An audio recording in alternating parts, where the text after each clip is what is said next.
ગુજરાતની એવી જગ્યા જ્યાં ભારતીય સૈન્યને માતાજીએ કર્યું હતું દિશા સૂચન, કરે છે સાક્ષાત રક્ષા.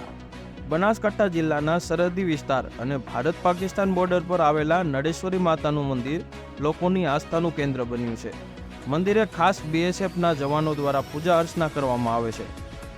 હિન્દુ ધર્મમાં ભક્તિ, શક્તિ અને આસ્થાનું અનેરું મહત્વ રહેલું છે. લોકોની દેવી દેવતાઓમાં અતૂટ શ્રદ્ધા હોય છે. બનાસકાંઠા જિલ્લામાં સરહદી વિસ્તાર અને ભારત પાકિસ્તાન બોર્ડર પર આવેલા નળેશ્વરી માતાનું મંદિર લોકોની આસ્થાનું કેન્દ્ર છે. મંદિર ખાસ BSFના જવાનો દ્વારા પૂજા અર્ચના કરવામાં આવે છે અને કહેવાય છે કે નળેશ્વરી માતાએ ભારત અને પાકિસ્તાન યુદ્ધ વખતે BSFના જવાનોની સાક્ષાત રક્ષા કરી હતી.